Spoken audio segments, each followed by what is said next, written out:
तो क्या हाल है आपके? अच्छे ही होंगे। आज हम अपनी बिग टेक की क्लास में सीखेंगे ट्रिपल सी ऑनलाइन क्लासेस। घर बैठ के पूरा कोर्स पढ़ें और ट्रिपल सी को एक बारी में पास करें। थोड़ा सा मैं आपको ट्रिपल सी के बारे में बता देता हूँ। ट्रिपल सी एक गवर्नमेंटेड सर्टिफिकेट है जो एग्ज़ाम कंडक्ट कराती है और हर महीने कराती है। अगर आप एक बार में पास नहीं होते तो कोई दिक्कत वाली बात नहीं है, आप नेक्स्ट टाइम में भी इसको पास कर सकते हैं। सबसे अच्छी बात यह है कि जिसको आता है उसके लिए बड़ा सिंपल है, जिसको नहीं आता उसके लिए बड़ा मुश्किल है। पास तो हर आदमी हो जाएगा, लेकिन जो बेसिक नॉलेज है कंप्यूटर की वो भी आनी बहुत ज़रूरी है। तो मेरे कुछ क्लासेस हैं जो मैं रोज़ाना आपको पढ़ाऊँगा। मेरी गारंटी है अगर आप मेरे इस पूरे कोर्स को करते हैं तो श्योरली आप पास हो ही जाएंगे। बहुत सिंपल है, बहुत आसान शब्दों में, हिंदी में और इंग्लिश में, दोनों में मैं आपको ये चीज़ें सिखाऊंगा। बस आपको ध्यान से पढ़ना है, प्रैक्टिस करनी है और पूरा दिमाग इसी में रखना है। आज के चैप्टर में मैं आपको सिखाऊंगा इंट्रोडक्शन टू कंप्यूटर। कंप्यूटर क्या चीज़ होती है। तो स्टार्ट करते हैं अपना क्लास, लेकिन उससे पहले आपको मेरा चैनल सब्सक्राइब करना होगा और एक बेल आइकन भी दबाना होगा। तो पहले आप सब्सक्राइब कीजिए, बेल आइकन को क्लिक कीजिए, फिर हम करते हैं अपनी क्लास स्टार्ट। आइए स्टार्ट करते हैं इंट्रोडक्शन टू कंप्यूटर। जैसे कि आपको पता ही है कि कंप्यूटर जो वर्ड है वो कंप्यूट से बना है। कंप्यूट होता है कैलकुलेशन करने के लिए। कंप्यूट शब्द की उत्पत्ति कंप्यूट शब्द से हुई थी, जिसका अर्थ है गणना करना। कंप्यूट मतलब कैलकुलेशन करना। अतः बोलचाल की भाषा में इसे एक कैलकुलेशन डिवाइस भी माना जा सकता है, जिसके अंदर अर्थमेटिकल और लॉजिकल ऑपरेशन दोनों के दोनों होते हैं। परंतु इसकी अब परिभाषा ही बदल गई है।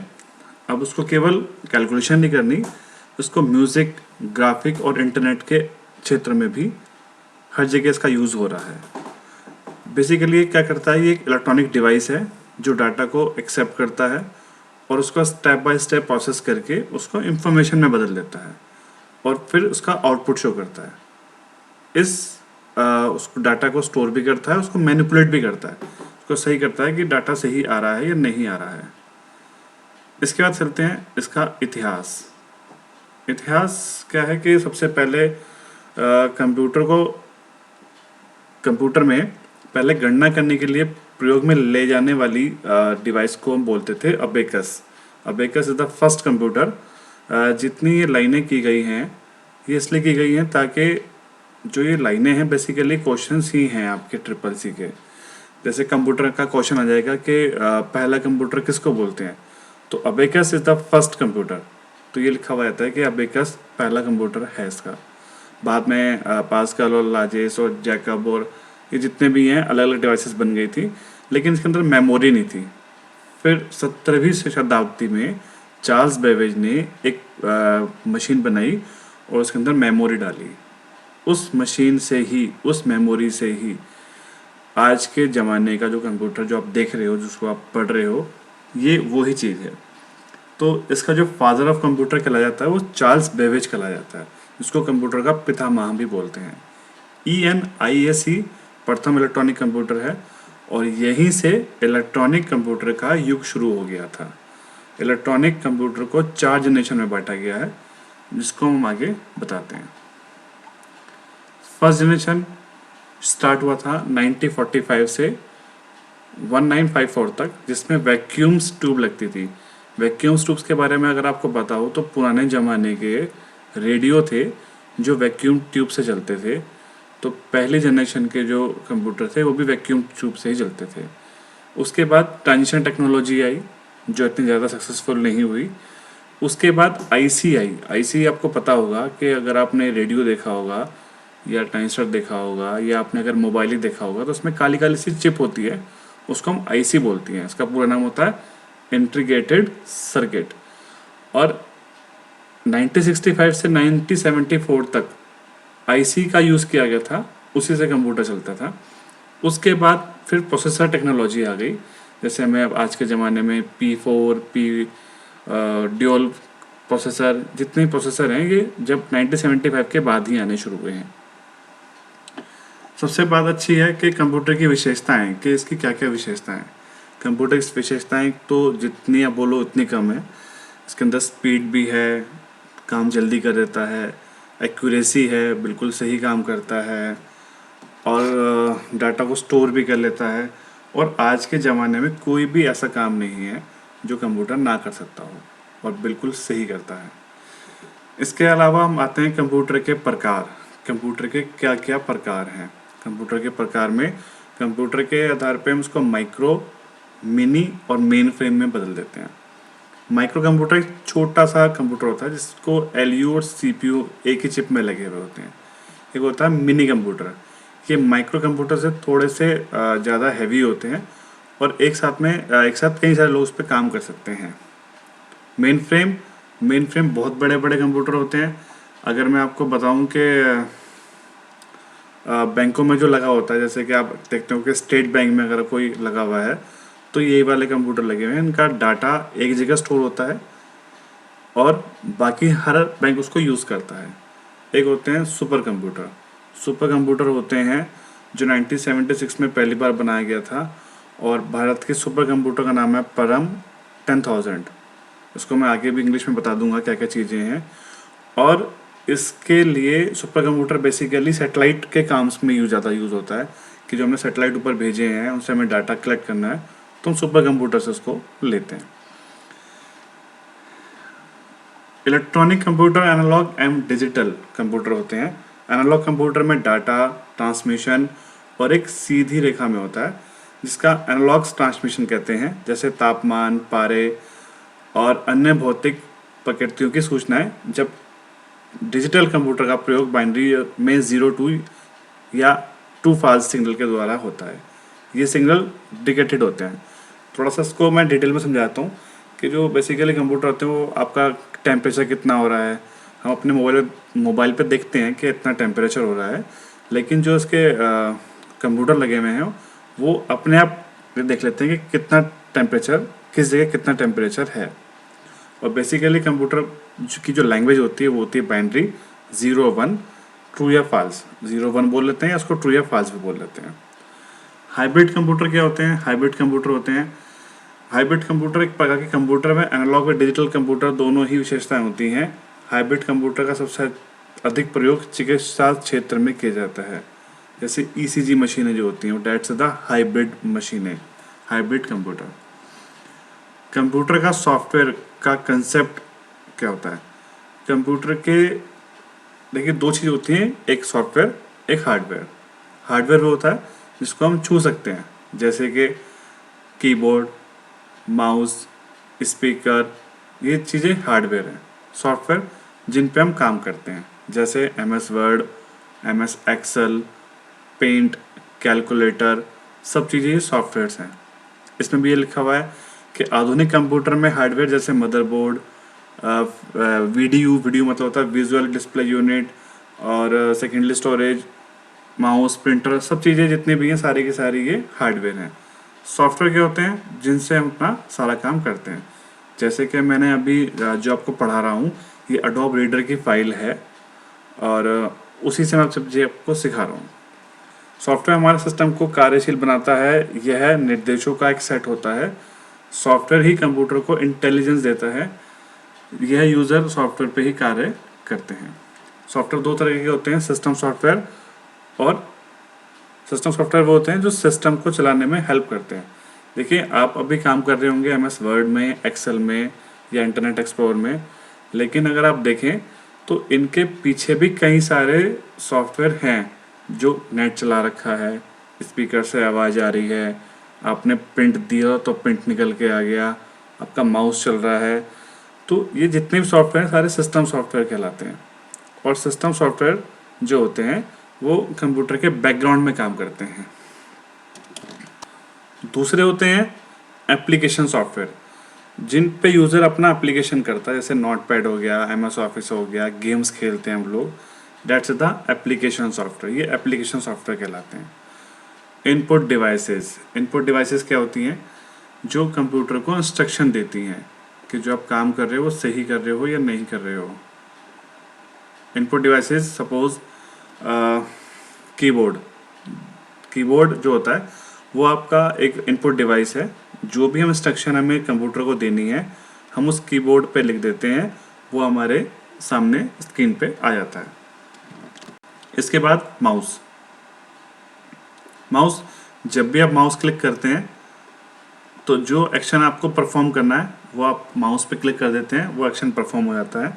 इसमें बेसिकली दो क्लिक होते हैं, एक लेफ्ट बटन होता है, एक राइट बटन होता है और एक बीच में एक स्क्रॉलिंग लगा होता है। जो स्क्रॉलिंग क्या करता है, हमें अगर दो व्हील होते हैं, इसको व्हील भी बोल देते हैं हिंदी में, मतलब व्हील इंग्लिश में बोल देते हैं, और हमें डाटा को स्क्रॉलिंग करने के लिए इसको काम में लाते हैं। ये बेसिकली USB आज की डेट में आने लगे हैं, पहले ये PS2 आते थे। इसके अलावा होता है कि स्कैनर। स्कैनर आपने देखा होगा, जैसे जीरोक्स मशीन थी जिसमें आप फोटो सेट करवाते हो अपने जाके कहीं पे भी, that's of the scanner. Scanner का काम ये होता है कि जो भी आपको डाटा, जो भी पेपर आपको अपने कंप्यूटर पे चाहिए, वो पेपर पहले आप स्कैनर के अंदर रखेंगे, स्कैन का बटन दबाएंगे। जैसे स्कैन का बटन दबाएंगे जो आपने पेपर स्कैन में रखा होगा वो आपके कंप्यूटर में आ जाएगा। एक होता है ट्रैक बॉल। ट्रैक बॉल जैसे कि आपने देखा होगा, छोटी सी ट्रैक बॉल होती है, जो जैसे माउस होता है, माउस हम पकड़ के काम कर लेते हैं, ट्रैक बॉल में हम बॉल की तरह काम करते हैं। अगर आपको उसको थोड़ा एग्जांपल देखना है तो आप अपने लैपटॉप में जो आपका माउस वाला ऑप्शन होता है, जो छोटा सा नीचे कीबोर्ड से नीचे जो लगा होता है रेक्टेंगल सा, वो भी इसी तरह का कुछ होता है। ट्रैक बॉल उसमें भी लगी हुई होती थी पहले, अब तो नहीं आती। तो track ball basically input device है। इसके अलावा लाइट पेन। लाइट पेन क्या होता है कि देखिए, माउस पकड़ना बड़ा आसान है, लेकिन उससे भी आसान है पेन पकड़ना। अगर मुझे कुछ राइटिंग अच्छी लिखनी है तो मुझे पेन से ज़्यादा मैं साफ लिख सकता हूँ, माउस से नहीं लिख सकता। तो एक लाइट पेन बनाया गया, जो पेन में कुछ होता नहीं है, केवल उसको कंप्यूटर से लिंक कर दिया जाता है, और अगर हम उसको किसी भी पेपर पे लिखते हैं तो वो कंप्यूटर पे लिखा जाता है। तो इट इज़ वेरी यूज़फुल कि अगर हमें कुछ चीज़ कंप्यूटर पर समझानी है तो हम लाइट पेन से समझाते हैं। एक होता है OCR, optical character reader. Optical character reader क्या होता है कि इसमें क्या होता है कि जो हमने पेपर रखा हुआ है वो उस पेपर को स्कैन करके सेम डिट्टो आपको आपकी स्क्रीन के ऊपर दे देता है। अगर आपको याद हो तो आपने कभी ऑब्जेक्टिव टाइप एग्ज़ाम दिए होंगे, तो उसमें आप डॉट डॉट डॉट वाले क्वेश्चन होते हैं कि ABC में कौन सा आंसर सही है, तो आपने उसमें डॉट लगा दिया। तो बेसिकली उसके लिए इसको यूज़ करते हैं। एक होता है डिजिटल कैमरा। डिजिटल कैमरा क्या होता है कि जो भी चीज़ मैंने, कैमरा तो सबको पता है, आज के मोबाइल में भी आता है कि जो आपने फ़ोटो खींची या जो आप फ़ोटो लेते हैं वो अपने कंप्यूटर में डाल सकते हैं। That's the input device. एक होता है बार कोड रीडर। अगर आप मॉल में जाते हैं तो आपने देखा होगा कि जितने भी आइटम हम खरीदते हैं उनमें एक बार कोड लगा होता है, जिसमें उसकी रेट और उसकी सारी डिटेल लिखी होती है। जैसे बार कोड उसके ऊपर मरते हैं, उसकी पूरी इन्फॉर्मेशन हमारी स्क्रीन के ऊपर रहती है। That's is also bar code, और ये इनपुट डिवाइस है। एक होता है voice input system. Voice input system क्या होता है कि जो भी आप बोलेंगे कंप्यूटर वो लिख देगा। गूगल की तरफ से भी आज की डेट में बहुत कुछ ऑप्शंस हैं कि आप जो भी बोलें वो सब लिख देता है। That's the voice input system. इसके बाद आते हैं जी आउटपुट डिवाइस में। आउटपुट डिवाइस क्या होता है कि आउटपुट डिवाइस के माध्यम से सूचनाएं, जिन्हें हम स्टोरेज डिवाइस जैसे हार्ड डिस्क, फ्लॉपी डिस्क आदि में स्टोर कर लेते हैं, और मुझे अपनी स्क्रीन पे कुछ देखना है तो that's screen is called a output. जैसे कि मेरा मॉनिटर जो है वो मेरा आउटपुट कहलाएगा, जिसके अंदर मुझे अपने सारे रिजल्ट देखने हैं। That's the output. देखिए, मैंने कीबोर्ड से कुछ भी लिखा वो पहले हार्ड डिस्क में जाके सेव होगा और फिर मुझे दिखाई देगा अपने मॉनिटर पे। तो आउटपुट हो गया मेरा मॉनिटर और इनपुट हो गया मेरा कीबोर्ड। सबसे पहले हम देखते हैं कंप्यूटर डिवाइस में मॉनिटर। मॉनिटर क्या था, एक विजुअल डिस्प्ले टर्मिनल होता है, उसको हम बोलते हैं VDT, और अपने स्क्रीन के अकॉर्डिंग आता है। इसके अंदर LED या LCD भी आपने आज के ज़माने में देखी होंगी। इससे पहले चलते थे टीवी, सीआरटी। सीआरटी क्या थे? वैक्यूम्स ट्यूब्स थी। जैसे हमारे पहले टीवी थे बड़े बड़े जिनका पेट निकला हुआ था बाहर, वो सीआरटी कहलाते थे, जो मॉनिटर कहलाते थे। तो उनकी फ्रिक्वेंसी, वो लाइट भी ज़्यादा लेते थे और उनके अंदर साउंड भी था। वैसे तो आज के एलईडी में भी साउंड आ गया है, तो वो लाइट थोड़ा ज़्यादा लेते थे। इसके लिए एलसीडी और एलईडी आ गई हैं आज के ज़माने में। उसके बाद आता है प्रिंटर। प्रिंटर आपको पता है कि प्रिंटर बहुत तरीके के प्रिंटर आते हैं। डॉट मैट्रिक भी आता है, लेज़र प्रिंटर भी आता है और इंकजेट प्रिंटर भी आता है। इसके बारे में थोड़ा हम आगे भी पढ़ेंगे डिटेल में। इसके बाद आता है प्लॉटर।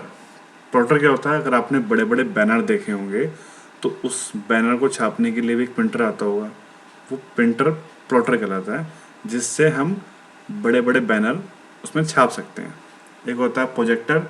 प्रोजेक्टर बेसिकली सबसे ज़्यादा यूज़ अगर आपको प्रोजेक्टर का देखना है तो वो रामलीला जो होती हैं आज के ज़माने में, जो पर्दे पे दिखाई जाती हैं, प्रोजेक्टर की हेल्प से ही दिखाई जाती है।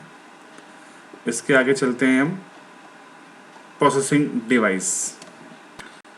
That's the main important part of computer, processing device. ये फोर्थ जनरेशन का एक फोर्थ जनरेशन के कंप्यूटर में प्रोसेसिंग डिवाइस के रूप में उपयोग किया गया है। इसमें लाखों सर्किट लगे हुए होते हैं और एक कंप्लीट साइकिल को काउंट करने के लिए मदरबोर्ड में क्लॉक लगा होता है जो फ्रीक्वेंसी को काउंट करता है। डाटा और इंस्ट्रक्शन इनपुट डिवाइस द्वारा प्रोसेसर की तरह प्रोसेस के लिए किया जाता है और प्रोसेसर उसे प्रोसेस करके इंफॉर्मेशन के रूप में आउटपुट डिवाइस पर रिजल्ट देता है। यह एक पूरा कार्य साइकिल होता है। मतलब जो भी हमने इनपुट किया वो सारा का सारा डाटा पहले मदरबोर्ड में जाता है। मदरबोर्ड उसको देखता है कि उसको किस पार्ट में उसको भेजना है, उसका कैलकुलेशन होनी है, उसको स्टोर करना है और उसके बाद उसको आउटपुट दिखाता है आपके मॉनिटर पर। तो ये जितना भी काम मेनली करता है सारा प्रोसेसर ही करता है। अगर प्रोसेसर नहीं होगा तो ये सब चीज़ें बेकार हैं। बेसिकली डाटा को स्टोर करने के लिए और उसकी कैलकुलेशन करने के लिए हम इसको यूज़ करते हैं। इसके बाद आते हैं प्रोसेसर के प्रकार, कौन कौन से प्रोसेसर होते हैं। पहला है सीरियल प्रोसेसिंग, जो एक बार में सिर्फ एक इंस्ट्रक्शन को एग्जीक्यूट करता है। जो मैंने एक बार इसको टास्क दे दिया वो उसी को पूरा करेगा। एक होता है पैरेलल प्रोसेसिंग, एक साथ कई सारे प्रोसेसिंग होते हैं। जैसे कि आप देखते होंगे नेटवर्क सर्वर और सुपर कंप्यूटर जो होते हैं, जो 1 अरब से अधिक ट्रांजेक्शन एक बार में प्रोसेस कर सकते हैं। इसको टेराफ्लॉप भी कहते हैं। एक होता है पाइपलाइन प्रोसेसिंग। पाइपलाइन प्रोसेसिंग क्या होती है? ये एक ऐसी टेक्नोलॉजी है जिसमें पहले कार्य समाप्त हुए बगैर दूसरे कार्य के लिए इंस्ट्रक्शन दे दिया जाता है और दूसरा कार्य भी एग्जीक्यूट होने लगता है। इस तरह से आप कई इंस्ट्रक्शंस एक साथ आप फॉलो कर सकते हैं। जैसे कि मैंने एक प्रिंट दिया, उसके बाद मैंने दोबारा प्रिंट दे दिया और अब मैंने अपने म्यूज़िक भी लगा रखा है और मैं MS वर्ड में भी काम कर रहा हूँ। मुझे पता चला कि प्रिंटर प्रिंट करता रहे और साथ में मेरे गाने चलते रहें और मैं अपना काम भी करता रहूँ। तो ये 3 चीज़ें एक साथ चल रही हैं पाइपलाइन प्रोसेसिंग के। पहला काम मेरा गाने सुनने का है जो बहुत ज़रूरी है, गाने सुनता रहूँगा, प्रिंट होते रहेंगे और मैं अपना MS वर्ड में टाइप भी करता रहूँगा। तो डेट्स कॉल्ड पाइपलाइन प्रोसेसिंग, जो आज की डेट में हम लोग करते हैं। इसके बाद आते हैं कंप्यूटर मेमोरी। कंप्यूटर मेमोरी क्या होती है? कंप्यूटर मेमोरी होती है, कंप्यूटर मेमोरी में कंप्यूटर और कैलकुलेशन में अंतर बताती है। बेसिकली कंप्यूटर मेमोरी क्या होती है? देखिए, जो हम कैलकुलेटर यूज़ करते हैं वो केवल कैलकुलेशन देता है कि आपने 2 और 2 जोड़ा तो 4 आ गया, लेकिन मुझे उसको स्टोर भी करना है ताकि मुझे आगे देखना हो कि मैंने क्या क्या चीज़ें जोड़ी थी।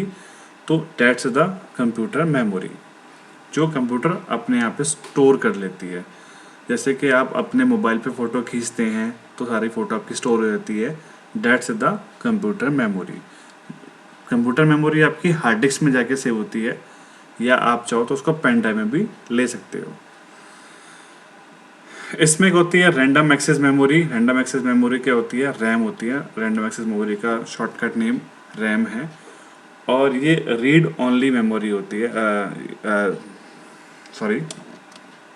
ये रैम जो होती है रीड राइट मेमोरी होती है, जिसमें डाटा मैंने एक बार लिख दिया तो वो बेसिकली शॉर्टकट में आपको बता दूं कि मैंने MS वर्ड में कुछ मैटर टाइप करना है, उसको स्टोर भी करना है, और मैंने 4 लाइनें फटाफट लिखी, उसको मैंने सेव भी किया, उसको स्क्रीन पे भी देखना है। सारा काम रैम का होता है, जो मेरे डाटा को कीबोर्ड से उठा के हार्ड डिस्क में सेव करता है और उसको शो करता है मॉनिटर के ऊपर। तो बेसिकली जो रैम है that's the most important part, कि जो भी मैं काम कर रहा हूँ, चाहे वो बैकग्राउंड में चल रहा है चाहे वो आगे चल रहा है, जो डाटा को मूवमेंट का काम करता है वो रैम ही करता है। और रैम 2 प्रकार की होती है।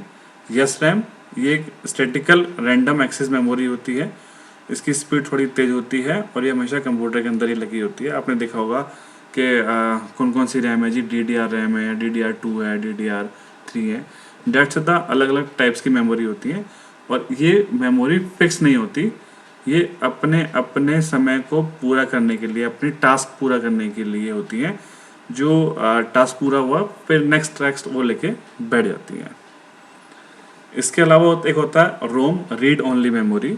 कंप्यूटर में कुछ सॉफ्टवेयर के रूप में डाटा चिप में स्टोर रहता है, यह चिप मेमोरी होती है जो डाटा को केवल यूज़र पढ़ सकता है, इसमें कोई चेंज नहीं कर सकता, डेट्स कॉल्ड रोम।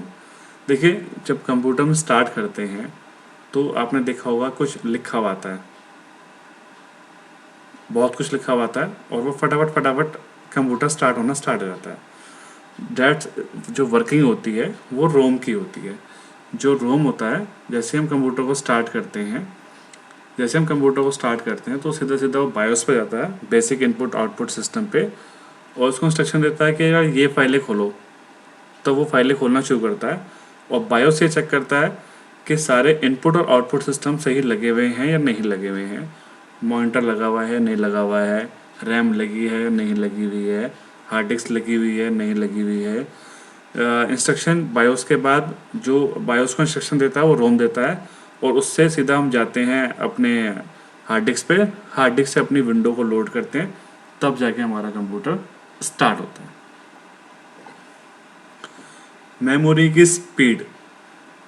की स्पीड को हम नैनो सेकंड में नापा जाता है, और मेमोरी कनेक्शन में एक एयर चेक करने का मेथड पेरिसिटी कहा जाता है। एक होता है सेकेंडरी मेमोरी, जो डाटा को स्टोर करने के लिए काम आती है, जिसमें डाटा को स्टोर करते हैं और बाद में इसको सेव करके डाटा को उपयोग कर लेते हैं, जैसे हार्ड डिस्क ड्राइव और मैग्नेटिक टेप और जिप ड्राइव एक्सेट्रा। आज के कोर्स में हम इतने रखते हैं, नेक्स्ट चैप्टर में मैं आपको इसी का आगे कंटिन्यू बताऊंगा। बने रहिए, देखते रहिए, और अगर आपके कोई क्वेश्चंस हैं तो मुझे बिल्कुल कमेंट बॉक्स पे लिखिए और मैं उसका सॉल्यूशन निकालूंगा। Thank you so much.